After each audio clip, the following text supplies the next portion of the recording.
Hello, beautiful people, and welcome back to another episode of Two Girls, One Doc. One Doc. It's your girl, BD. And it's for ends. Oh, you're not the fiancé anymore? I mean, yeah, I am. But I just feel like this goes without saying now.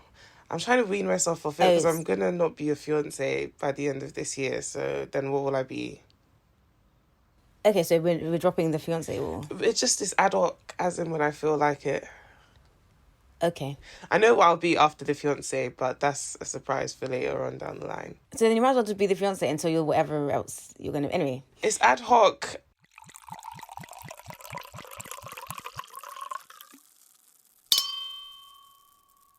We're back with another episode with a... I've been looking forward to this episode, actually, because I've been looking forward to this documentary, and it dropped on Thursday, and today that you're listening to this is Sunday, and it is a documentary available on Discovery. It's also on Amazon Prime. You just have to subscribe to the ID thing, but you can watch it on there. It's 3 parts, and we are going to split them into 2 episodes. So we're going to do the first episode for you today, and then the next one probably during the week, right? Yeah. So episode 1 is called Welcome Home.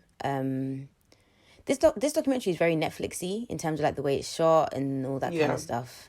Yeah, I did. But I do think everything was kind of relevant. I zoned out a little bit towards the end, but I think that was more my concentration than it being a shit documentary. Yeah. So yeah, I mean, I'd recommend watching it, but we'll get into that a little bit later. So episode 1 is called Welcome Home. I don't know about you, but I tried to put captions on and it wasn't possible. Did you have this problem? No, yeah, I did. I can only assume, I won't say which company I work for broadcasting.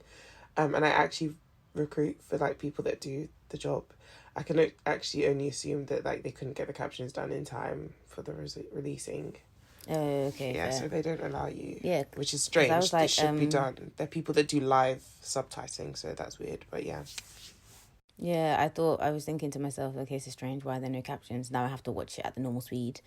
But yeah, so they have like this coming up on, which is like 10 minutes long before the documentary even starts. So like you just know everything is going to be crazy, right? So the documentary starts with the producer asking different people, you know, what's it like going to Hillsong? And I've actually been to Hillsong before. I've been to the one in Tottenham Court Road, and I've been to the one in, I think there's one in Croydon, yeah. It's so accurate what these people are saying. They're like, they have these signs saying welcome home. Usually there's like a line to get in. People are saying, you know, Hillsong makes you feel welcome. You can wear what you want. You can dress casually. There's diversity on the stage. And when they say that, I'm like, okay. Is there no diversity? It feels like a safe space. It's not there's not diversity, but like having hella white people and a black person or like one Asian person, like, is that diversity or is that tokenism? I don't know. Who am I to judge? So we meet Noemi and Richard, who at this point, they seem to be 2 of the main talking heads. That's why I wrote their name down. They're both getting a bit emotional before they can even get I was going to say to you that you really wrote down names. Yeah, I really tried to write down names. Because the thing is that, like, they're people, right? And they're in the documentary. And I try and be respectful because they're people. They're not just, the guy in the blue shirt. So I try my best to write the names when I can. Because I am one for names. Like, I try and pronounce people's names properly. I try and say it how they're supposed to be said. Or, like, address people the way they want to be addressed, yeah? But sometimes, like, it's a bit long. So as we get further into the documentary, this energy fades. But it's here for now. So, Noemi kind of goes as far as to say it was a really traumatic experience for her. And it could have taken her life if she stayed even a minute longer. Which is wild, but we're like, all right, cool. What are we about to get ourselves into kind of thing? Yeah. So now we rewind back to Australia, 1978. And we meet Tanya Levin, but we meet Tanya Levin in the present day. They have this like one clip of them like rewinding back to time. Anyway, so we meet Tanya Levin, and she used to attend Hills Christian Life Centre in her teenage years, and this church became Hillsong. So she was there she was with them shooting in the gym. Yeah, she was there from the beginning. Yeah. So this church was started by a guy called Frank Houston, who had a son called... Sorry, we just both, like, simultaneously eye-rolled because, yeah. So Frank has a son called Brian, and Brian Houston is now the head of Hillsong. They show a picture of him back in the day, and I'm like, rah, age really caught him because that man has no hair follicles left. Or does he? Or maybe they're, like, all on the side. You know, I thought he had, like, a ponytail. You were talking about Brian. I thought Brian had a ponytail. Like a grey ponytail. He didn't have a ponytail. What, in the old pictures? No, are you talking about Brian or Frank? Who hasn't got hair? Brian, the son. Brian. I thought what he has now is like he has a ponytail or like a. Isn't that? I don't think he has. You know, in the front that recedes like Shakespeare. Mm-hmm. He hasn't got that. But then he hasn't got a ponytail. He wouldn't have a ponytail. Pastor of a church like that. He doesn't even believe in fucking tattoos and that. He's not going to have a ponytail. Maybe he just like slicks all of it back. I just thought he had hair. I think he just probably like gels it down to. I didn't know that he was receding. I don't know. I mean, it I must be could so see disheartening doing your hair when your hair's like that, because it's like there's just nothing on the top. Yeah, I could only focus on the sides. That his hair used to be thick and full, but I just also like, guys, I sound funny because one, I went to bed at like 2 a.m. and woke up really early to record. And then two, like, I think I've got hay fever officially. It's back, so... Yeah, me too. Mine's been moving mad already. I've started taking my antihistamines. Yeah, same. That's what I took this morning when we first started recording. So I sound a bit... It hasn't kicked in yet. Yeah. So, as with so many mega churches, it starts with about 300 people and then it blows. It gets really, really huge. For Hillsong, this happens in around the late 80s, right? And so Brian goes to America because he wants to know how to make his church bigger. So, of course, he goes to America because everything's bigger in America, even the fucking fast food portions. Sorry, did you see this woman? I don't know if you wrote this down because it really bothered me. I didn't, like... But she basically said that, how, like, the Pentecostal movement... like started like with white people. She didn't say white people, but the descriptors she was giving were just like these people that were in the 60s like the Americans. And I was just like, are you fucking stupid? Like the Pentecostal. Listen, I don't know the origins or whatever, yeah. But when I think Pentecostal, I don't think white. I thought Pentecostal was more singing, dancing, catching the spirit kind of vibes. And I really thought that was us. But I'm not trying to claim any of this at this point. Because I'm not trying to claim. I'm not. But, like, I agree with you. This documentary, for me, I was salivating. Like, I thought I was just going to do the 1.5 and then do the other one, like, today or tomorrow or something. But you finished it, right? I finished it. I was like, no, I was seething. And this topic is so important to me because, as we've mentioned, this is the mode of religion that a lot of Africans choose, and I just feel like it's so like detrimental. But I'll get into that later. It's dangerous, and this is the thing. Like, it's so much more than what we learn about the documentary. It's the themes that we can then explore, talking about, which is why we do this podcast in the first place. Like, I'm like for ends. I was like, cool. I'm gonna watch the hour and a half, see how I get on, and then I'll watch the next day. I was up till like 10:30, 11, mate, like doing my notes, mate. Sorry, I just got all these daylight savings come on my thing saying daylight saving. Did you get it? Yeah, and I'm just like, okay, so 1 less hour of sleep. Thank you very fucking much. But then it's gonna be nice and bright in the evening times. I want my sleep. Okay, so he goes to America, right? And so there's a point in time now where people become more comfortable merging music and religion.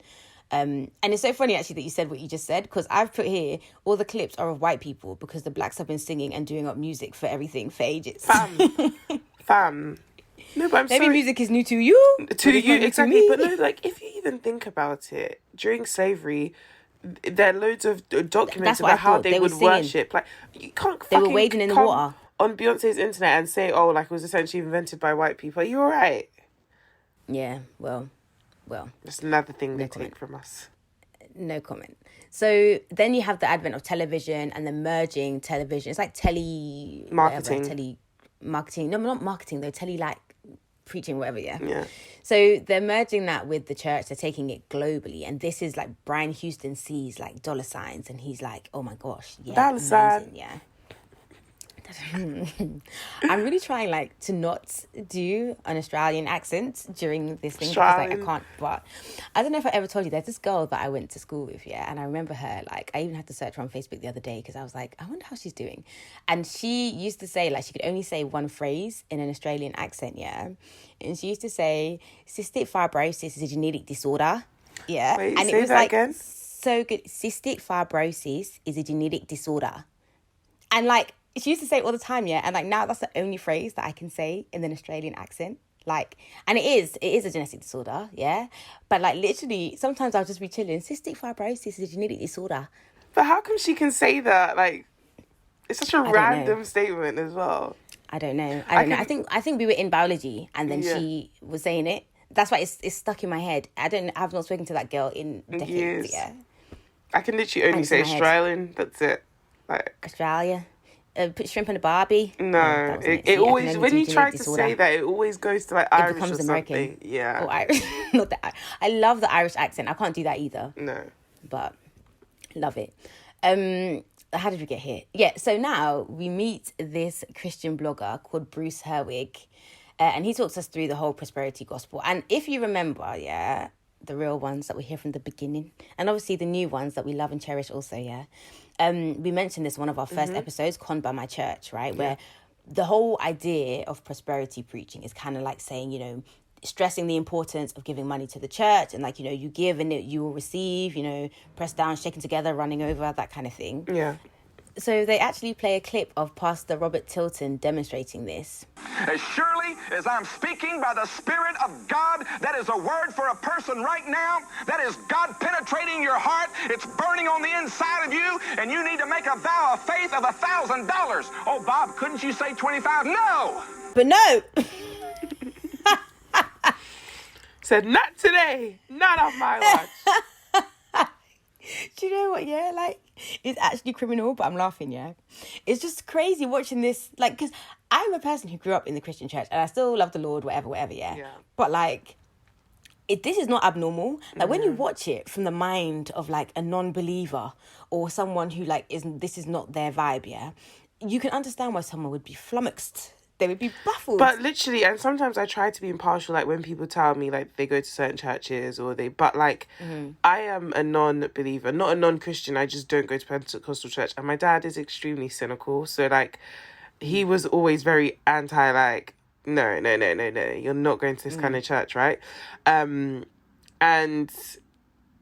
I've just grown up very cynical and skeptical of all of those kind of churches, right?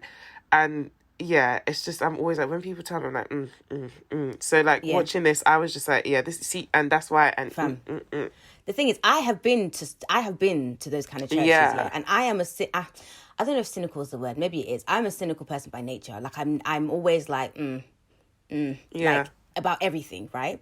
So even being in a church like that, like everything has always been with a pinch of salt. But you always see people around you that are like really ingrained and falling for and down for the cause, and you're just kind of like, babes, like, have sense. Like, okay, we'll get into it more, but I think the TV pastors, right, which this Robert Tilton guy is, I don't know where he's at these days, but I think they move even more mad because you don't have the like live response of people being like, oh fuck, like, you know, sometimes you can hear the crowd is a bit like aghast or whatever, yeah. On TV, you're just chatting to a camera and just saying what you want. You're not really getting any feedback. You can move as mad as you like, but Brian takes these teachings from the Americans and he applies them to Hillsong.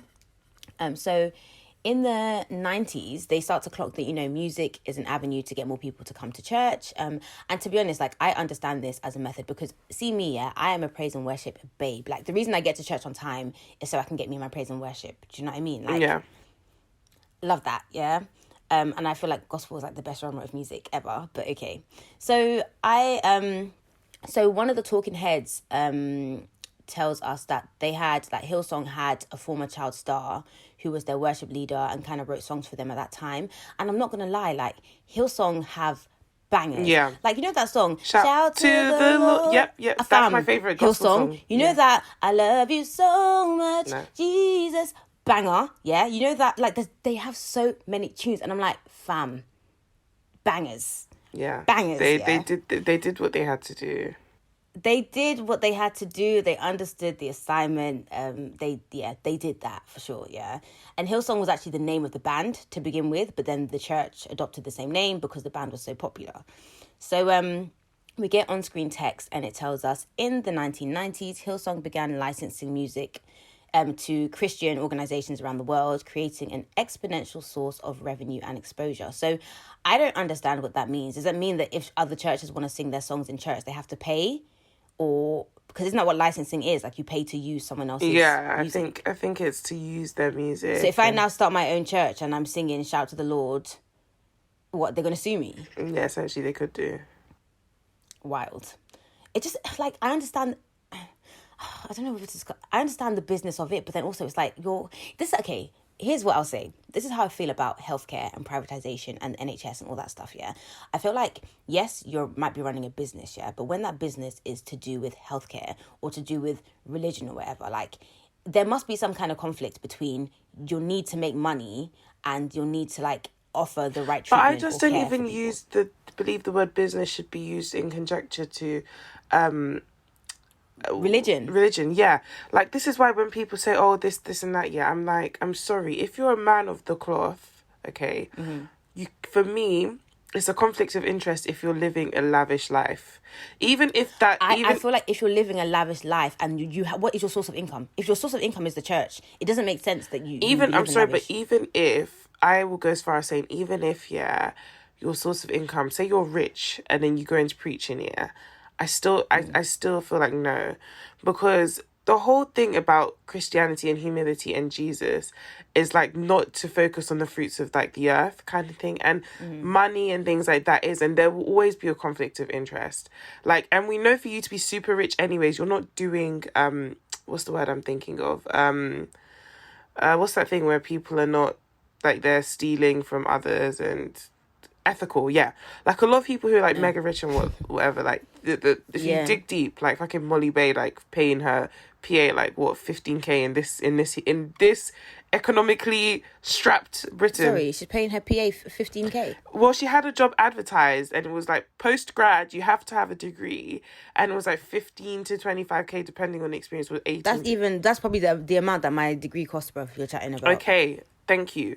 So that's less than the cost of my degree if I did a 3-year degree. Okay, so somebody's listening, as they say in the church. This is a message for someone. So for me, I'm just like, it's a conflict of interest. That's why I don't have time for these pastors that are rich. Like, don't chat to me. Like, I'm not fucking interested in what you're saying. And I'm not saying Catholic Church has its own problems. Like, I'm Catholic and that's the church I go to. And yeah, we all know, like, oh, you don't go into the room with the priests and whatever. Yeah, we get it. Funny, ha ha ha. But the point of the matter is, their men live a humble life, okay? And I rate it because, like, literally their whole life is just about God. Like, the ones that are on the straight and narrow. There's no distractions. Yeah, there's no distractions. Like, it's crazy. Yeah. So we meet Kelsey McKinney. She's our next talking head. And she makes some really good points. So she says that in Hillsong, their songs are better than everyone else's, which I can imagine at that time for sure. Yeah. What Hillsong did was kind of marry the music that they wanted to sing in church, the themes, with contemporary music. So early Hillsong music, the 2000s, sounds like 2000s pop. Today's Hillsong music sounds like Coldplay. Which is so, so true. Yeah. Like, she also goes on to say that the music is also made to make you feel something. You have these huge chord progressions and it makes you feel a certain way. And she also says, but it's easy to mistake emotional manipulation for a movement of God, right? Are you crying because the Lord is staging some kind of intervention in your life, or are you crying because the chord structure is built to make you cry? Which is a really interesting point to raise. And again, like, as a Christian, I do believe that you can be moved by the Spirit or the word or whatever, yeah? But, like, when you couple this with the prosperity preaching and, like, all the other things, it's like, it leaves you with doubts. Like, there is likely a form of manipulation, because it's like, why now? Like, even if you listen to Adele, did you see that video of that girl? She was doing, I think, like, worship practice, and she was proper in the zone, and she started singing Go Easy on Me. Adele, Oh, yeah. Because the chord progressions are very similar. It sounded the same. Like, even Adele's music gives you that kind of swell. And you see this even with TV programs, movies. Like, these couple have been estranged for ages and they meet in the rain and they're running towards each other. The music they play is not going to be Cardi B. Yeah. Because that's going to give you a different feel. Do you know what I mean? The music they, like, when what do they call it? The scores of movies and stuff is very deliberate. It makes you feel a certain way. That coupled with the scene and the dialogue and the way it's shot and everything, it's all structured to make you feel something, right? So I think what Kelsey's saying is it's the same thing in this situation. So you have and they do praise and worship before they do the offering. So you have your praise and worship, you're really feeling, you're in the spirit, you've been led into this sort of emotional state, and then we ask you for money. So, like, I hear what Kelsey said. I think it was a very good point. Yeah, and I didn't think of it like that in churches. Yeah, that's what I'm saying. I'm very skeptical. Like, sometimes I literally will be in church and I'll be like, that ain't right. So in any case, the music is a great source of income for them. They have their own record label. They've sold 60 million albums worldwide, and that record label earns 100 million a year. Madness. The thing is, yeah, this is an amazing thing to have achieved by any feat, whether it was a church or it was just a normal record label. Yeah. It's just like, if you're making all this money, how is that shown? Where does that money go? How is it reflected in the people that you are? It's like all your money's been put back into making you more money, as opposed to which is a business. The people who, So Brian Houston opens more churches in Australia in the 90s and the early 2000s. That's that. So Bruce Herwig is back. He's the Christian blogger. And he says, Hillsong has a massive influence. And not only does he say this, okay, but he produces receipts. So we see him bend down and pick up papers, yeah. And this really gave me like Real Housewives reunion vibes when they're like, oh, I came with my receipts. And they pick, like Monique when she came with the binder. But so he says that he's categorized this whole Hillsong thing into 6 C's, right? Number 1 is church. Fairly obvious. We get it. Number 2 is concerts. Number 3 is CDs. And I love Bruce here because he says, he wanted to say music, but he needed it to start with a C. And I hear it. I get it. We love a bit of alliteration, or whatever this is in the grammar terms. Number 4 is college. And you're thinking, college, Hillsong have their own Bible college. Number 5 is cinema. Again, he could have said media, but it needed to start with a C. And number 6 is conferences. Conferences, I feel like we've heard about conferences. Do you remember when we did that Pray Away episode, which is a really good episode, guys? If you haven't listened to that episode, you should.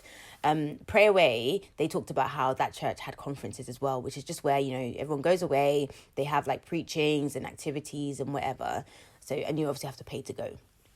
Speaking about paying to go, we meet Craig, who is another talking head, and he also says something that I find really key. So basically, this thing is a very good marketing structure that they have going on here, because, hey, you want to go to our church to worship, so we're going to tell you about the conference, and you're going to listen to our music, and you're going to learn about the concerts. So you pay to go to these concerts, and they're like, yeah, these concerts are in like massive arenas, like where Taylor Swift and shit performs. Yeah, so imagine the revenue. Okay, cool. You go to our concerts, at the end we tell you about the conferences. You come to our conferences, $500 a ticket. And that's what Craig says. Craig is like $500. And you buy merch. And you buy merch. $1,000 spent, yeah. Cool. At this conference, we're going to tell you about our colleges. Oh my gosh, I really want to learn more about like Jesus and shit. And then you're going to go to the colleges. And then it's just a cycle of like their fucking content and shit being like sold. And people are seen as consumers. This is the same marketing strategy that like artists and whatever use yet. People are now consumers. It's strange. But then I think the reason why this is maybe even more effective than artists and all that kind of stuff is that this is very insular. Like every single Sunday you're going to go to the church. Yeah. Like I remember being like, I remember having a friend that went to a church. We all went to the church, right? And she became like proper into it. So like we both went to choir and stuff like that. I started to get strange vibes. I was like, I'm not really on this whole church thing, yeah. There was a point in time where like we never saw her. Finish uni, church, go to church. Sunday, church. Everyday church for something or another. And it was like, at some point, this is cultish. Like, at some point, this is taking over your life. Like, no one is saying don't, praise the Lord, don't worship him, like, through your deeds, your actions, whatever, fine. I hear it, yeah. But, like, at some point, it just becomes, like, it's all that you are. And it's not so much about your relationship with God. It's about your relationship with the church. It's like, you can't go to any other church, you have to be there at that particular... It's very strange, yeah. And I think that's what's really good. Well, not good, but that's why it works so well for them, because there's so many avenues that you literally you're consumed. You get sucked into, It's like you need distance from these places to realise, because you're so in it that it's all that you see. Everywhere you look, it's all that you see. Church. And you have no point of view, or you have no what's that word? Perspective. You lose perspective because all that you have is the church. So I completely understand it. It's very, very crazy. One of the talking heads even says, it seems to run more like a business than a church, which is what you were saying with the whole marketing strategy and all that stuff. And someone describes him as a spiritual entrepreneur, which I feel like that's even oxymoron vibes. Not Jesus oxymoron, is but the it's bad ultimate vibes together. Spiritual entrepreneur. Thank you very much. Yeah. So now it's 2010 and Hillsong open in America, in New York City. New York. We hear how New York. The Rock in here. Sorry, guys. I just had to. We hear how the Christian pop. Oh, lol. This is why I don't do shorthand, because I don't understand what the fuck I be saying. We hear how the Christian population in New York City is actually kind of low, right? Not the pop. So the talking head is like, so why would they want to... Huh? I said not the pop. Not the pop. Baby, welcome to the So party. Oh, all right. Sorry. So the talking head is like, why would they want to plant a church where there's like not that many Christians, yeah? And he's like, yeah, but loads of people here are lost, they're low on life, they're looking for answers, and they are like the perfect people to quote unquote prey on, right? They should put one in the So- Amsterdam red light district then, if it's all about that. Listen, the way their pastors move, that might not be a very good idea. Fab. Bloop.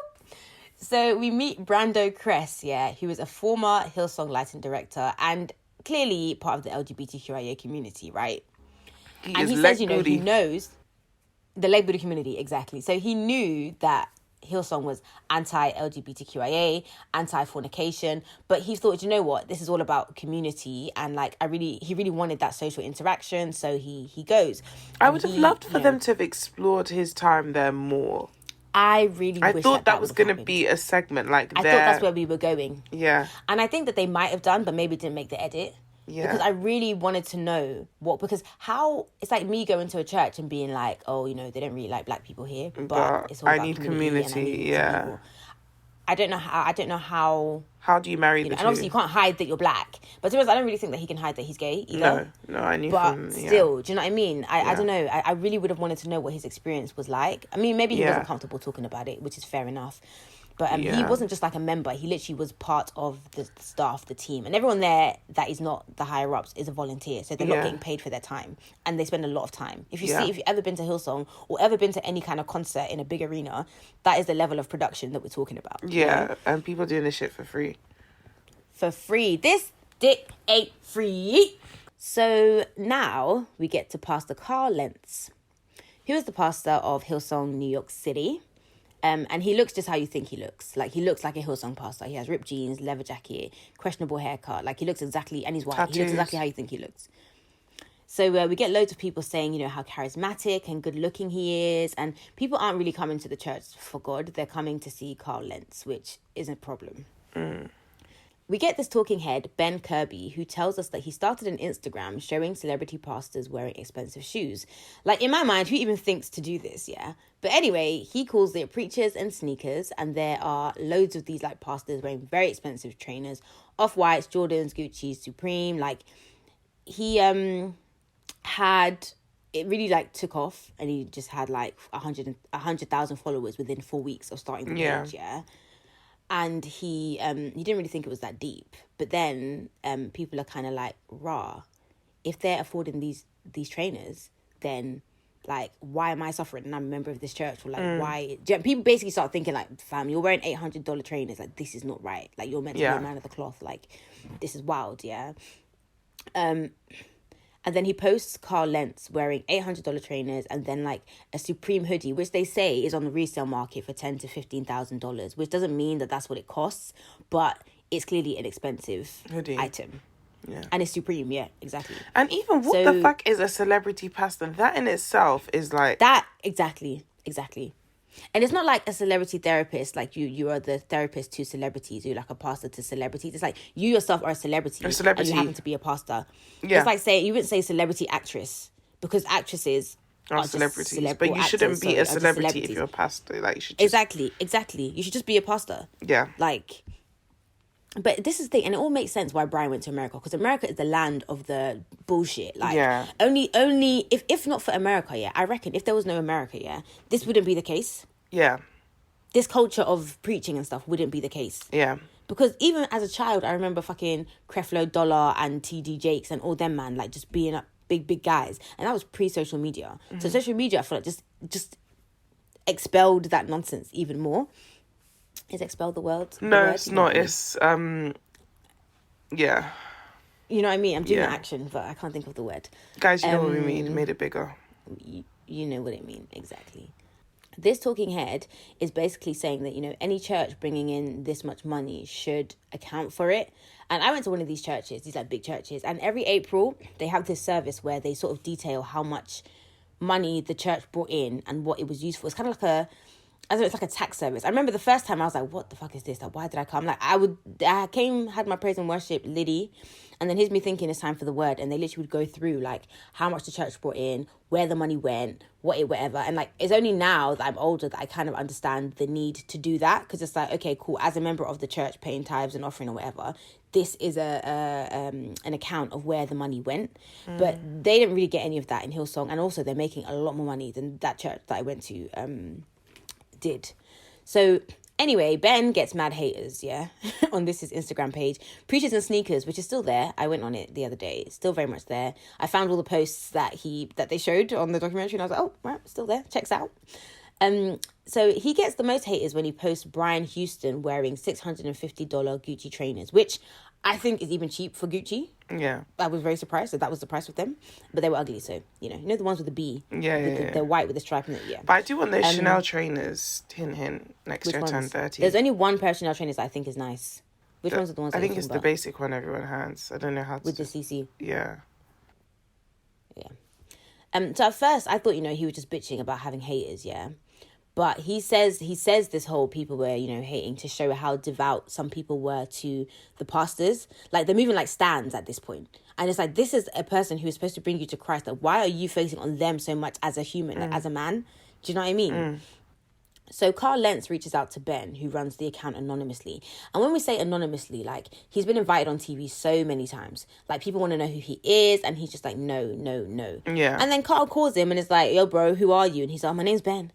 I'm like, are you a fucking idiot? But I think it's just a testament to how charismatic Carl was. It is. And Ben also says, like, you know, it's one thing talking about someone online, but then when they're like humanized, you speak to them, you know, he starts to feel a bit conflicted, like, oh, you know, he's actually a nice guy, like, you know, he's just trying to do the Lord's work or whatever. So he didn't feel that bad because the page is still up, as I mentioned. So we meet another person called Janice Legata, who was also a former volunteer. She says, you know, she clicked with Carl instantly. And she basically makes the point that, you know, most people, she's sure, get into the whole preaching thing for the right intentions. But, of course, no one man should have all that power. Power tends to corrupt people. When Brian was thinking about... So Brian Houston is Frank Houston's son, the leader of Hillsong. He was thinking about a church for New York. Because remember, he wants to expand. And he's thinking, oh, yeah, shit, Carl would be amazing. Carl would be great for Hillsong. Because he literally is the vibe. So now we get into the whole Justin Bieber and Carl Lentz situation, yeah? And this is around the time when Justin Bieber's doing a Bad Boy for Life. And he's just moving crazy, yeah? He's always on TMZ. And then all of a sudden he turns to Christianity. I remember this being like, okay. And then, you know, like all the Christian parents are like, oh, he's a Christian now. Like, oh, you can listen to Justin Bieber now. Like, parents... Anyway, we'll get into... No, but he was always a Christian. I think this is when he tried to, like, you know... Yeah, that's when it was out. Yeah, he was like, oh, I'm openly Christian. Yeah, I'm openly Christian. I'm coming out. Coming out hetero. I'm coming out. Literally. So he basically mainstreamed Hillsong, you know. They start mentioning Hillsong a lot in the media, like, oh my goodness, Hillsong, Justin Bieber, celebrities go there. And obviously, like, you know, you want someone to do something, get celebrities to do it. You know what episode of The Office I watched the other day when Dwight has the gym and he's like, if you want the white people to do it, you get the black people to do it. And what then episode was that? It's when he opens the gym in the office complex. Oh, yeah. He's trying to get Daryl to join the gym, and he's like, if you want people to do it, then you get the black people to do it first, and then if you want them to keep doing it, you get the black people to stop doing it. So it was kind of like that. So now we have hella celebrities going to Hillsong. And I've always wondered, like, how famous people go to church. Like, if I was famous, like, could I just go to my church? To be honest, I mean, she's famous, but not that famous. I didn't know who she was. There's this, like, football player. She's a woman. And she plays for, I don't know. But she was at our church one time. And, like, my sister was like, oh, that's whoever. I don't remember her name. That's this person. And I was like, oh, she was, like, sitting next to us. And I was like, oh, okay. Never would have known. But I guess if you're, like, a very famous celebrity, like, how do you just go to church? And then the focus not be on you? Like, obviously, that's not what you want. You're just coming to praise the Lord. Yeah. But I think if people wanted to do that, they would. Like, you could go sit at the back, wear, like, a hoodie or something. Yeah. people Wear a will not hoodie. notice you. That's not suspicious. Fam, okay, Hoodie well, up, dark glasses. Not a hoodie, but literally if you go and you're like someone like, okay, one of the people that went, Kendall Jenner, Lenny Kravitz, Bono, Hugh Jackman, all these people, yeah, like someone like Kendall Jenner, if she went to church and she literally was not dressed nicely, let's say, You might second guess. you might be like, oh, she looks like Kendall Jenner, and just continue worshipping because you wouldn't expect her to look, and you could really do that shit. And it's dark as well in them churches. Exactly, but people don't want that. They want you to know, and they want them. the special treatment. Yeah. Yeah. Yeah, they want the VIP area. They want... It's like when you go it's out, true. yeah, and then you see like some of these quote-unquote Twitter celebs, and they're looking at you in the face because they want you to recognise them. And you're just like, bro, all you do is tweet. Like, it's not like you're bringing in revenue. You know, I don't know if... I mean, I guess some people probably do that, but I don't know if, like, for me, if I was bait, yeah, I would probably be like, does this person know who I am? Like, they may not know who I am. But what do I need to know who you are for? Yeah. I guess it probably is the former then. Like, It if I probably is go them just being out, like, do like... you know me? Do you know me? If I go out, I just go out. I don't care. I'm not looking people in the face. Oh, yeah, because you're a Twitter celeb, actually. So from your point of view, how do you feel shut when... when the fans come to me. When the fans come and they say, oh my God, are you friends? No. Do you know what? When I say the height of Twitter celeb, yeah, because I remember when I was when I moved to live with my friend, yeah, she shall not be named. She listens, and she was like, "Oh my God, you know Friends?" And I was like, "Yeah." I was like, "Government name, yeah." And then she was like, "Oh my goodness, like she's so funny. Like I love her tweets." And I'm like, even friends of mine that like know that we're mutuals be like, "Oh my God, like she's so funny. I love her tweets." And I'm just like, but this is what people literally say. This girl just chats shit in my ear all the time. Literally, this is what everybody in my life says. Yeah, when people go to my cousins or whatever, like even my sister was like, oh yeah, like when she was at school, people like to, no, it's like your sister, and she was like, yeah, she's like, oh my days, she's so funny. She'd be like, why are you always chatting about my sister? Like this is the girl that just walks around the house fighting, no bra, bloody, but like if people no knew. wig. But no, I think like just be easy when you go out. Like, why are you looking to just have a good time? Yeah, I think, you know, it is, and I think people are also like afraid of like looking stupid. Like they want to maintain this, like I need to look, composed or whatever. Like you're not free to just have the good time because now there's a video of you on Twitter. Yeah. But anyway, that's why I stay. That's not why. I just stay in my lane, you know, tweet about my wigs and shit. But yeah, so they kind of say that, you know, the whole celebrities going to Hillsong is kind of like them going to a restaurant. The next day, loads of people go to that restaurant in the hopes of seeing that celebrity or another one. Yeah, bad vegan. So it kind of increases their status. Yeah. So people speculate that, you know, there is a symbiotic relationship between Bieber and Hillsong. He needed to clean up his image and they needed more people to come to the church. So, you know, one guy says this is kind of like the Scientology strategy where like loads of people are famous and they're Scientologists. And so it makes more people want to be Scientologists. You get loads of pictures with like Carl Lentz, with like Drake, Oprah, Jay-Z, Lil Wayne. Like, huh? Now you want the blacks. You want to bring the blacks into the fold. The whites are going to do it after the blacks do it. And you get the blacks out. And then the blacks out. Snip, snap, snip, snap, snip, snap. Snip, snap, snip, snap. One of the former ushers says there was a tiered system and like one time he put like a normal person, and that's like what he says, like quote unquote, a normal person in the VIP section by accident. And then he was taken to the side and scolded for it. And then he's like, you know, I wonder where Jesus would sit. Would he be allowed in VIP? And I'm like, woof, not with them sandals. So there's this little bit about this security guard. His name is Dale Smith. He's black. And he basically saying, you know, he did security for that venue. And it was really weird because he was like, it's more like a business than a church. And he's like, when Carl would come to preach, he would arrive at the time he needed to preach in a limo. Everyone's on high alert. Like, you know, when your manager's in or when the head of whatever company is coming in, like that. And then he would go preach on stage, literally immediately leave and then go to the next place. Like, he's not accessible. And I think the reason that I thought it was important to bring this up is because pastors are supposed to be accessible. Like, even Dale is like, listen, in my church, I could go into my pastor's office whenever and be like, hey, that you are serving the congregation. Like, you work for them, essentially. Yeah. They're not privileged to, oh my days, wow, you're here for 5 minutes, let me see you real quick. And Carl was like in and out, in and out, in and out, snip, snap, snip, snap, snip, snap, and wasn't really accessible or there to, you know, to pastor, really, lead, you know, comfort, whatever. So Carl becomes bigger than Brian Houston, yeah? And at this point, you realise that the fall is imminent because there's no way that you can become better than Brian Houston. Yeah, like you actually associate the church with, like, Carl Houston with the church rather than Brian. Exactly. Exactly. And he's the one that was bringing all the celebrities. And also, Brian should have known this because, like, no offense and no disrespect to anyone's country, no but what is charisma. Australia to America? Do you know what I mean? Like, America is such a powerhouse and they're the loudest and the biggest, yeah? That, like, you should have known that if you were going to get someone as loud and big and charismatic a person as the country, yeah? That Hillsong was going to be that. Do you know what I mean? Like, Hillsong was going to be that.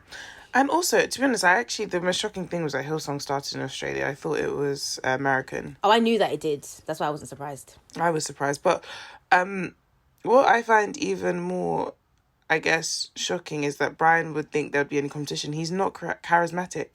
Like, from the few clips I saw of him preaching, I was already falling asleep. Like... Fam. So, the only thing that kept me awake was the accent. That's the only reason I was even able to focus on and not tune out his voice, because his accent is different. But he's literally, it's okay to focus on Backhouse. Not everybody needs to be at the front, like... 100%. Schmoozing, 100%. like, yeah. But he has to be. It's his legacy. So we meet someone called Jacqueline who says pastors shouldn't be narcissistic or seeking attention. She was like, maybe he should just be a comedian or a motivational speaker. Like, and this, I really like this point because you have these talents, right? Quote unquote. You are charismatic. People are drawn to you. People trust you. People like you. There are other things you can do with that than trying to lead people to Christ. Yeah. Because clearly, like, the leading people to Christ bit isn't really what you're on. Yeah, it's more the it just celebrity allows of it. you to be around a bunch of people who just soak up anything you say. Maybe that's what it is, actually, because if you're a comedian, like, it's very tough. You may not get gigs. People may not fuck with you. You may get booed off stage. In church, for the most part, like, you're dealing with people who not really trying to decipher between right and wrong. They just want to be told. They come, you tell me what to be do led. or what to think. The producer does a thing where they ask people questions. Do you think he's a narcissist? Everyone says yes. And they say, you kind of have to be if you're going to be the pastor of a megachurch. Agreed. So Brando says, it was kind of like a cult. We touched on that earlier. Agreed. We have this talking head. I didn't write his name down at the time because I didn't think he'd be coming back, but he does come back. He's a senior pastor of Victory Church. He does come back, and I didn't write his name down then either. But yeah, so he is the senior pastor of Victory Church. And he says, when you get to a certain level of fame, you need to look out for the gold, the girls, and the glory. And then the episode ends with this lady sitting in a chair in a church. It's so dramatic and unnecessary. And she's basically saying, Carl has a lot of blood on his hands that he needs to clean. Pack it in. And then the on-screen text tells us both Carl Lentz and Brian Houston have not responded to requests for comment. Of course they haven't. So that's episode 1, right? Now we move on to episode 2, called Critical Mass. So we open up with this sermon where Carl is talking about sexual purity, and Jacqueline, our talking head, is like, mate, this is fucking wolves in sheep clothing, yeah? She doesn't swear, but I heard it in her voice, and so I'm putting it in there for her. So then we get the allegations and we get more into Jacqueline's story.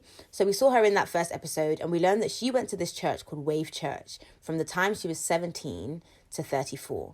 Those are very formative. Those are your whole, like, becoming a woman. That's your young adult. That's your whole YA. How's that song go again? I'm not a girl. Not yet a woman. All I need is time. Oh, that's a tune, fam. Shout out, Brittany. So we meet Sammy, who also went to Wave Church for 8 years. I didn't really understand the point of her. No. I don't know, maybe if I zoned out for her bit, but I didn't really think she told us anything. So Carl was the pastor of the young adult ministry in Wave Church before Hillsong, right? So we're kind of doing like what's the thing they do in Marvel when they do like the origin story? Yes, this is like the villain origin story. Yeah, this is origin story. So Wave Church is in Virginia Beach. The pastor there had worked in Hillsong in Australia, and he moved to Virginia to pastor this Wave Church. So it was very much like Hillsong, and Brian Houston would go there to preach sometimes. It's kind of like, not a sister church, but they were like affiliated, good vibes or whatever. Yeah. So Carl and his wife, Laura, come to the church as young adult pastors. Carl tells us, he used to be a player, then he meets Laura at the Hillsong College. He graduates and then he goes to Wave Church. And the young adults there, they really like him. I remember when I went to church, we had our teenage, our young adults thing. It wasn't really young adults because we was all teenagers. Anyway. And I remember the leader of the young adults, he was really cool vibes. Everyone really liked him. He's that kind of vibe, like someone you trust, and he's young as well. He's older to you, but young to you compared to your parents. And so he's someone you can kind of trust and you trust them and stuff. Trust. So, was he dodgy? Was he dodgy in the end? No. Our one was fine. Yeah, he's really good vibes. Yeah. This one though, Carl. Don't know about that. Yeah. So Jacqueline starts to clock that this guy has like some control issues.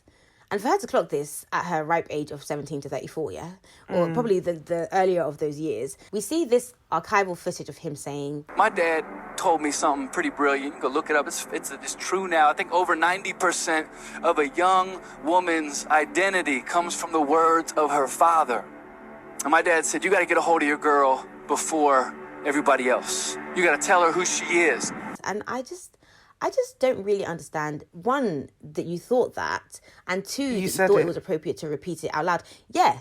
And it's like, sometimes when pastors chatting shit on stage, yeah, we need to start taking tomatoes and throwing them. Yeah. Or just boo. Because it's like, what are you even saying? Or just standing up and walking out in a very loud manner. Bruh, literally dragging your chair along with you. Literally. Because what is that? Yeah. So Carl introduced a lot of dating rules, and Jacqueline shares some of them with us. So first one is, you have to date for a whole year before your first kiss. And the second one is, that she shares anyway, is that you can't say I love you until you propose.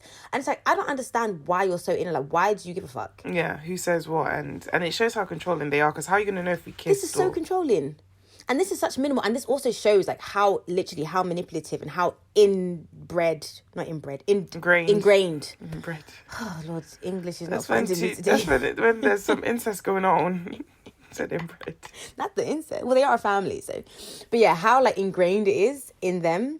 So, he keeps preaching about purity all the time. And I always find it weird when pastors just keep preaching about one thing, especially when it's purity or prosperity. It's so strange to me. The young adults thing, they always used to preach about purity. It's like, some people are fucking stealing. Some people are living in poverty. Some people have other sins that they're working with besides... People find all sorts of demons. Why are you always chatting about sex and demons? Money? My depression, anxiety, you don't care about. As long as I'm not having sex, then everything is fine. It's crazy. It's so weird. It's so weird. Like, why are you so concerned about my vagina? I don't understand. It's very weird. Yeah. Very, very weird.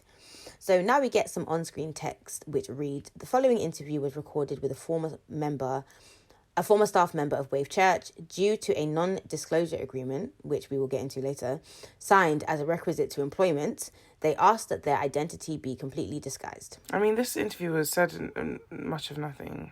It was very unnecessary. Yeah, I mean, so the interview they give, like, the person's name is quote-unquote Doreen, okay? And we see this, like, darkened figure in a hoodie and then the voice distortion. Like, why couldn't they just do a thing where they got the actor to just act out the words that they said in the interview? Because this was just very, like... But again, this is them trying to do up dramatic and just being long, and it was just very silly. But anyway, Doreen basically says, Carl would always say don't have sex before marriage, and says that he was almost aggressive about it. And I always think that, before they said he was a player, it's always the ones that have gone out, done their dirt, lived their lives, turned to Christ, that come back and tell you. No, don't do it. Don't have... I've learned, I've experienced. Okay, cheers, yeah. So now we're in 2020. And there's this video from Carl that he sent to that woman that was at the end of episode 1. They never tell us her name. They do. I hear them say it in one of the clips, one of the media clips or something. Yeah, but... I had to deduce her name. They don't tell us. Yeah, they don't write it. Because I kept trying to... Then I had to go and search. They don't tell us. I had to deduce it from one of the, like, mini clips that they introduced. She would ignore his text. She would ignore his text, yeah, and he would send videos so that she could see his face and, like, feel something. So, again, manipulation, but everyone is stupid in this situation. So, my sympathy is literally capped at 1. I think she's stupid. I think she knew what she wanted, but anyways. Yeah, maybe it's not stupid, but it's maybe something worse than stupid, because if she was stupid, then maybe we could forgive her. Yeah. But it's almost like feeling like you are better than someone else. Anyway. Yeah. So she explains that, her and Carl met in May 2020, I presume. And she is at the park. She sees him looking at her. And then when she leaves, he's walking with her, which is weird because that means he followed you. But okay, some people find that romantic. Me, I'd be calling the police. So they talk, he asked for her number. But, normally when you ask for someone's number, I mean, I've not done this in a long time, but when you have to put your phone into someone's number, your number into someone's phone, they give you the contacts bit. You put your name, you put your thingy. Yeah. He doesn't give her that. He gives her his notes app. And I guess this is just notes for people who like to cheat. Like, this is the way to go about it, I guess. So good to know. He puts it in the notes app and saves it. Noted. So he puts it in the notes app. And she asks for, like, his last name to save his number. And I get this because I do this because I don't like just one name. Like, I like to have both names, like, we're grown now, Yeah. he says no, and he's like, no, you know, because people like to Google people, and it's better to get to know someone. That is a fucking And red sis is flag like, on its own. He could be an axe murderer. Like, I'd be like, oh, safe. Right. Never chat to you again. Right. The sis is like, you know, this is weird. But she's attracted to him. She's like, look, I don't really find a lot of people attractive. This is one guy I find attractive, so fine. Yeah, okay. And my whole thing is like, you don't find a lot of people attractive, but this is the kind of person you find attractive. Okay, you need to right. adjust your type. We need to adjust your type, first of all. So she goes home and she looks him up. She Googles his number to find out who he is, which is fine. Okay. So Okay, she's actually Neve. been to Hillsong before. And Max. So she's been to Hillsong before a few years ago when she was going through a divorce. Her friend took her there. And so she asked Carl, like, you know, are you married? And credit to Carl, he doesn't lie. He says, yes, he's been married for 17 years. And so the rest of this part of the interview is her basically trying to justify continuing to talk to this man now that she knows that he's married. But this is not the focus of the documentary. So I'm going to let that one slide for now. Yeah. But I just stopped listening to her after that because I was like, okay, sis, so She just everything was you're saying chatting here is so just much waffle. shit. Yeah.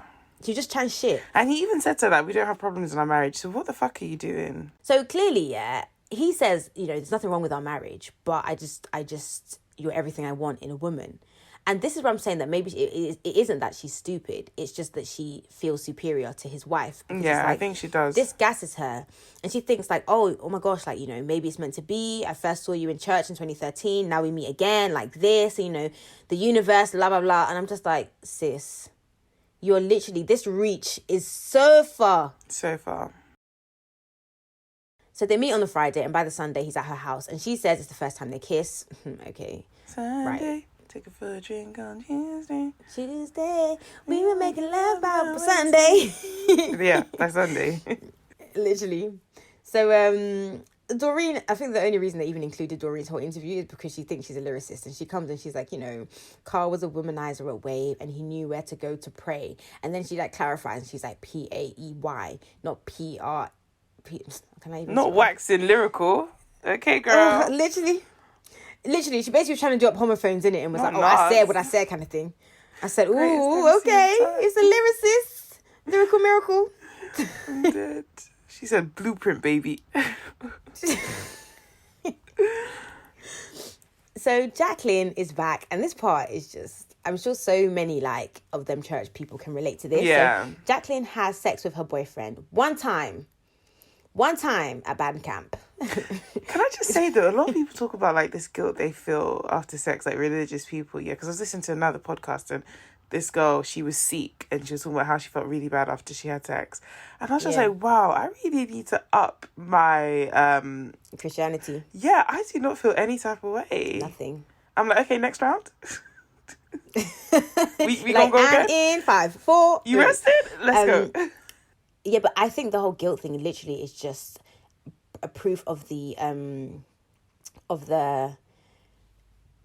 brainwashing or like mind Yeah. control or like manipulation rather. Yeah. And we'll get into Jacqueline's story in a second, but I feel like it's so weird, and I guess it is like that with other religions, but obviously I've only ever been Christian, so I can't relate on that on But a I specific wasn't really level. raised that way either, though. Like, my parents were never like... I mean, obviously, you had my sex talks were AIDS is real, and my dad was like, that thing, if you go out and find What that thing AIDS you're is real? looking for, know how you take care of it. And by that thing, he meant pregnancy. But, like, they Yeah. weren't, like, overbearing, like, oh, my God, the Bible says... I never, ever had the, like, oh, you should be waiting till marriage talk. I never, ever had that Yeah. talk. I can't remember my parents My ever parents, saying... to be honest, my parents were quite good. My dad, to be honest, like, I'm going to give that man his props. Like, my dad was always like, even he was talking to me about relationships from when I was like in primary school. Like, literally, like, you know, men can be manipulative, make sure that you take care of yourself and that you know what you want kind of thing.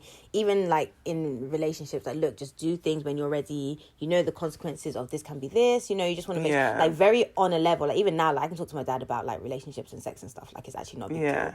deal. Same. But I think with the church, it's very much like, I didn't really hear it that much from my parents, but in church, it's very much like, you know, no sex till marriage, no sex till marriage. And then you're supposed to then have this healthy relationship with sex where now after you have sex, then all of a sudden everything is supposed to be fine.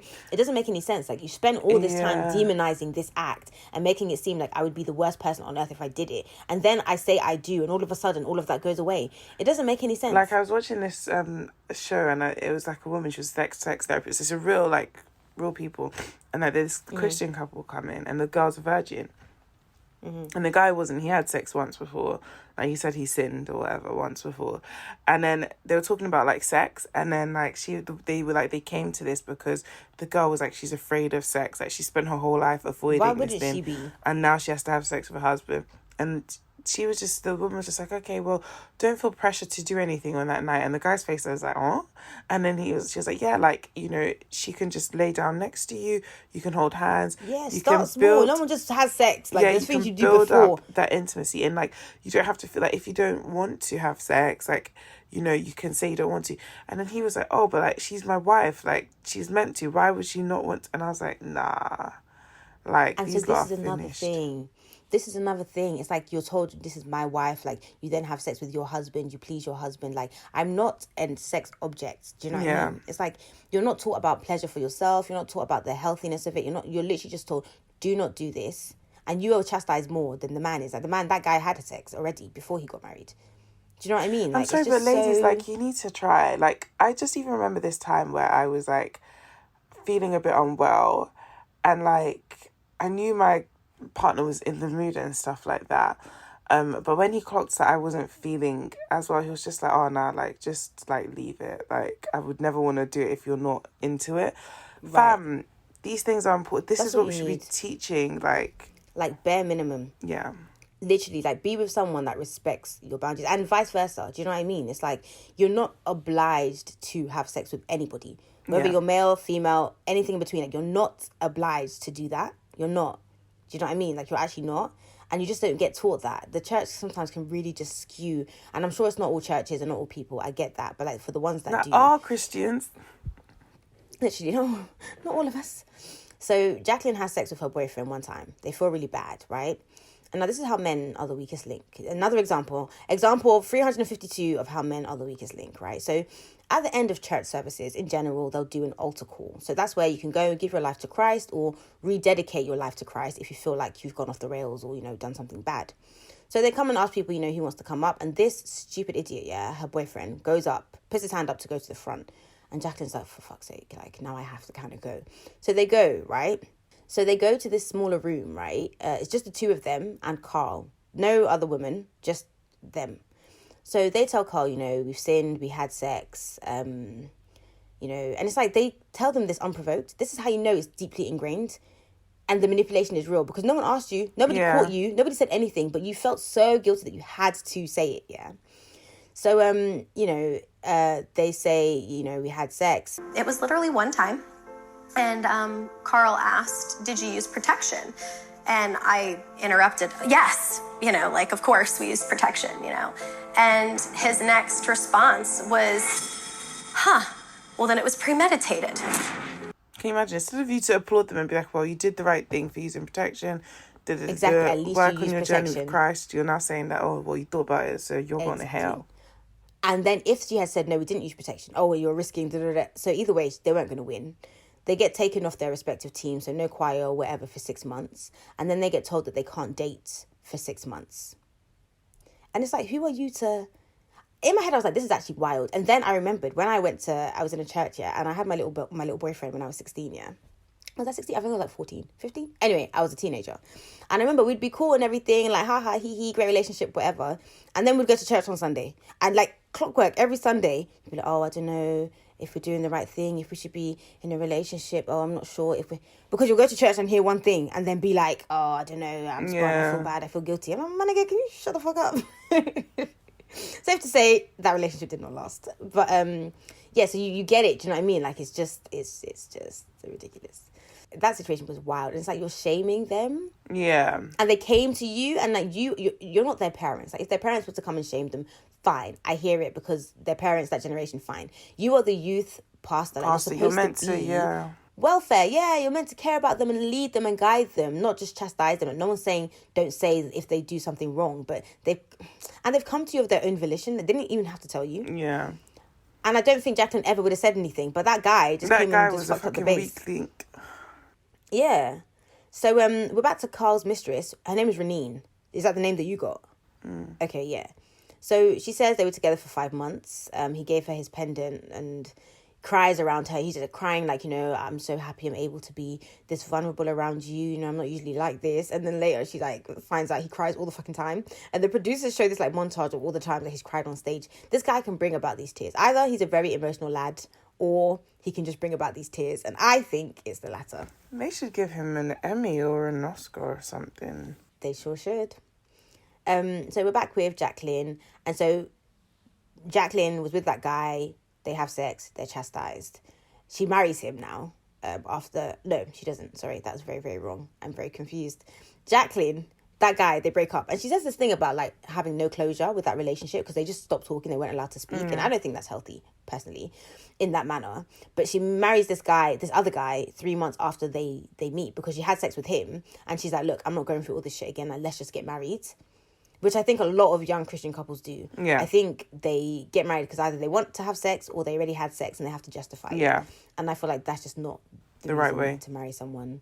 Yeah. And when you attach shame to sex, it just leads people to make these kind of decisions. And then later on down the line, you have the sin of divorce. So just pick your sin. Do you know what I mean? And just save money for a wedding. Pick your poison, literally.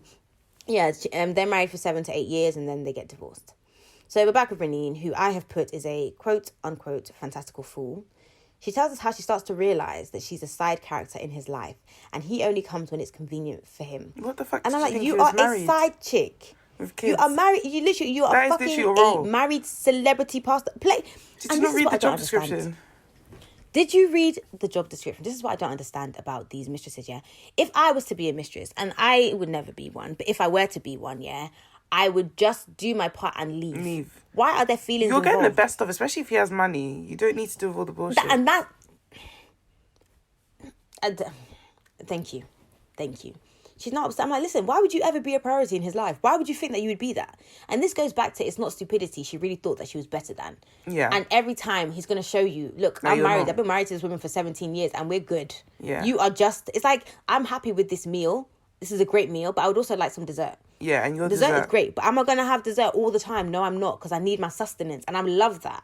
Mm-hmm. Like, very useless girl. So she says that when she tried to leave him, he wouldn't have it, and he sends her videos all the time, and she tells us... But then he said something that intrigued me. He said, at the end of the day, I go to my family, and you go to nothing. And I was like, wow, that's a slap in the face. Can you imagine? Do you think I would ever bust it open for someone that spoke to me like that? That's it. And I said, intrigued aside, yeah, like this man doesn't rate you. He doesn't rate you, not a little bit. Like for him to, he's basically saying, listen, I've got a family. You're a lonely bitch. Yeah. So just be happy that I even want you. I got what I got. What you got? That's literally what he said. And I said, he's for you to even if she spoke another word to that man after that, she's a fool because there's no need. What is that? Yeah. Someone said, I was talking to some girl at some thing I went to, and she was like, sometimes men can be really simple, like they really show you who they are and what they want from you, but we try and like remix what it is that they say. Yeah, but they've told you they're very simple creatures. They're not going to mince their words. Yeah, like they're not like women that think this and that. Yeah, that have feelings and thoughts and stuff. Yeah, they literally are just like, so this man has told you, you are a lonely bitch and I have a family, and if you're not happy with this arrangement, then I don't know for you. And what have you extrapolated from that? Something else? So this episode, in terms of our episode, which is halfway through this episode 2, ends with an Instagram post of Carl saying that he is leaving Hillsong and that he was unfaithful to his wife. And it's like, whoa. Now, to be transparent, I spoiled this for myself because I was on Instagram, like, let me see Carl Lenz's Instagram and see what he's up to. And I saw this post. I didn't read it because it was long as hell, but I read the I'm leaving Hillsong and I was like, oh, okay, cool. But so he's leaving. So then Reneen gets a message from Carl saying that, they can't text each other because they found everything on his computer at the office, and he calls her to basically say, look, my wife found out. He makes that post. It's actually the last thing that he's posted. He's not posted anything since then. Yeah. I think he's definitely got a Finsta. He's living his best life. But he says, no one knows who you are. I paid a lot of money to bury your name. And I'm like, and yet here you are on our screen. Because this is why, and so when I found out about this, and then we'll go into it in our next episode, just her behaviour, I was kind of like, this babe, like, I'm not saying she cheated for fame or anything, but she's definitely using this as a platform. Like, Yeah, and I it's think she's trying to icky. capitalize on it. Like, it happened. This is what it is. I might as well capitalize on it. But it's if it were very me, icky. I'm not trying to be. My name's not trying to be. What do you mean? Yeah. Who am I? I'm not trying to. No. But yeah, that's it for our episode. For this one, but we will do the rest of it in our next episode, which we're going to try and put out pretty early on next week. But now it's time for The real crime, I think, was the beard. our segment where we focus on something during the documentary that may not be criminal, but we definitely consider to be a crime. I've got one for episode 1 and one for episode 2. Do you want me to go, or do you want to go first? So my one for episode 1 was that when they were talking about Australia, they had so many shots of the Sydney Opera House, like just too many times for my liking. Like, I get it, it's Australia. You're going to need some more B-roll, because why every single time am I seeing Sydney Opera House? It was too many times for my liking, right? And for episode 2, they filmed Reneen in this like echoey ass church. And I get the aesthetics and the irony, and I get that, but it's like, bro, there's going to be an echo, and I'm going to need you to account for that, because the echo is pissing me off. Those are my real crimes for this episode. For me, episode 1 was this shot of like Carl, and I think they talk about it more in the second episode, where he's like he's topless, and like you can see his deep V. And but he's standing next to Justin Bieber. yeah, and it's like, what the fuck are you doing? Like, put that shit away. Nobody's trying to see that. That was one, and he's just overly sexualized. Then episode 2, it was that the person who they used for the reconstruction of Reneen Doreen. No, not Doreen, of Reneen and Carl, the girl did not look a lick like Reneen At all. like At all. what is it? Just you just got some Middle Eastern woman Off the and said street. this will work, and not even Yeah. remotely. Like, sort that shit all. out. Sort it out. Yep. Amen. I'm in That's agreement me. with all that. Yeah. So that's it, guys. No trailer, because of course we're just continuing on from our episode. But yeah, we'll get that out to you ASAP. Rocky. So, have you seen ASAP has now? He's got a job selling Wait, What's it? ASAP what? liquor. ASAP Rocky. He's in prison. No. Where did you hear prison? I said Rihanna's put him to work. He's selling liquor. What kind of liquor? He's got a baby on the way. I don't know. It's brown. So maybe it's whiskey or it's rum. I'm not sure. Is it like her liquor or something? It's called Mercer, and no, it's his own thing. He got his own. That nigga got his own. Okay, well that's good, because he has a lot of money expenditures coming up with that baby, and she cannot foot the whole bill. So She cannot birth the child, pay for the child. Come on, carry the so child. nigga, you It's gotta too much. work. This ain't It's too much. no game. Yeah, she's putting him to work. Okay. All right, That's what then. I Till like. next time, guys. All right, guys. Next time, and obviously in the meantime, you know where to find us. 2girls1doc on Twitter and Instagram and TikTok. 2girls1doc@gmail.com. Email us. Let us know your reviews, your thoughts, especially on this documentary. And I think at the end, when we finish both, we would really like to hear about your own Pentecostal experiences. It would be good to get a few of those and actually read them out. And I will put something out on when the second episode comes out. I will put something out on social media, like question boxes and stuff like that, and we'd really love to just hear some, and we will keep you anonymous if you want, but we would just like to hear some of your experiences in Pentecostal churches, or what made you leave, and if anything is similar to what we learn about on Hillsong. Yeah, or if you still go and you enjoy it, or if you've had a good time or good experiences. Tell us the other side of Hillsong as well. That would be, I mean, it's not going to change my views, but it would be good to know that people are happy going there. All right, then. Till next time. Bye. Bye.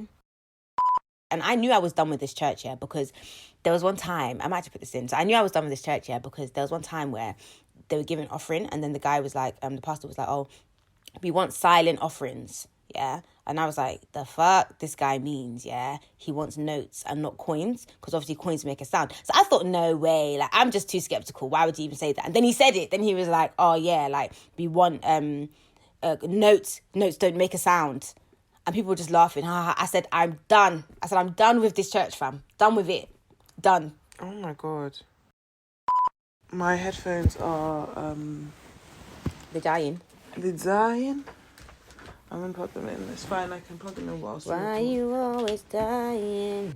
Why you always dying? Oh my gosh. Are you okay? Stop fucking dying.